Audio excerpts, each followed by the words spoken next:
Hi అండి. నమస్తే. ఇది నల్ల బెల్లం అండి. అంటే తాటి బెల్లం అని కూడా అంటారు. ఇలా నేను చిన్న చిన్న పీసెస్‌గా చేసి ఇది ఫ్రిడ్జ్‌లో స్టోర్ చేస్తానండి.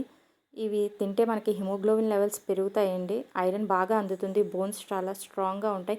ఇవి అందరూ తినొచ్చు. అన్ని ఏజోళ్ళు తినొచ్చు. కానీ ప్రెగ్నెంట్ లేడీస్ మాత్రం తినకూడదండి. ఇది నేను రోజు మా పాపకి చిన్న చిన్న పీసెస్ కింద ఇస్తానండి. చాక్లెట్ అని చెప్పి ఇస్తాను. అది నల్లగా ఉంటుంది కదా! డార్క్ చాక్లెట్‌లా ఉంటుంది చూడడానికి. అది తింటుంది. చాలా మంచిదండి. ఇది తిప్పతీగండి. ఇది మా కుండీలో వేసాము. ఇది మంచి ఇమ్యూనిటీ బూస్టర్, డైజెషన్‌కి చాలా పనిచేస్తుంది. డయాబెటిక్ పేషెంట్స్‌కి కూడా ఇది చాలా మంచిదండి. కోల్డ్, కాఫ్ ఉన్న వాళ్ళకి కూడా ఇది ఇస్తే చాలా మంచిదండి. ఇది కూడా నేను మా పాపకి అప్పుడప్పుడు ఒక్కొక్క ఆకు ఇస్తానండి. ఇది అలవాటు చేస్తే మంచిదండి. కోల్డ్, కాఫ్ ఇమ్యూనిటీ బూస్టర్ కాబట్టి మన పిల్లలకి ఇటువంటి అప్పుడప్పుడు ఇస్తూ ఉంటే అలా అలవాటు చేస్తూ ఉంటే మంచి ఆహారాలు చాలా మంచిదండి. తిప్పతీగ మనం చిన్న కుండీలో వేస్తే చాలండి, అది పాక్కుంటూ అది పెద్ద పొద కింద అయిపోతుందండి. చాలా మంచి ఇమ్యూనిటీ బూస్టర్ అండి. ఇది మన పిల్లలకి ఇస్తే చాలా మంచిది.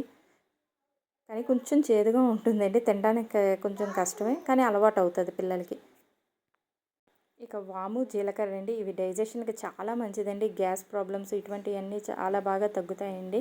ఇది మనం వాటర్‌లో వేసి కొంచెం మరిగించి పిల్లలకి తాగించినా చాలా మంచిదండి. లేకపోతే అప్పుడప్పుడు కొంచెం చిటికెడు చిటికెడు వేసి వాళ్ళ చేత తినిపించినా చాలా మంచిదండి.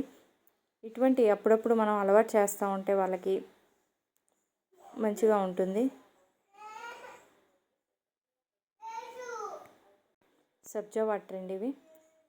నేను సబ్జా వాటర్ ఇస్తూ ఉంటాను. అలా చియా సీడ్స్ కూడా ఇస్తూ ఉంటానండి పిల్లకి. అది సబ్జా వాటర్ మనకి మంచి కాల్షియం అండి. బోన్స్ స్ట్రాంగ్గా ఉంటాయి. ఇక మెంతి వాటర్ కూడా పాపకి ఇస్తూ ఉంటాను నేను.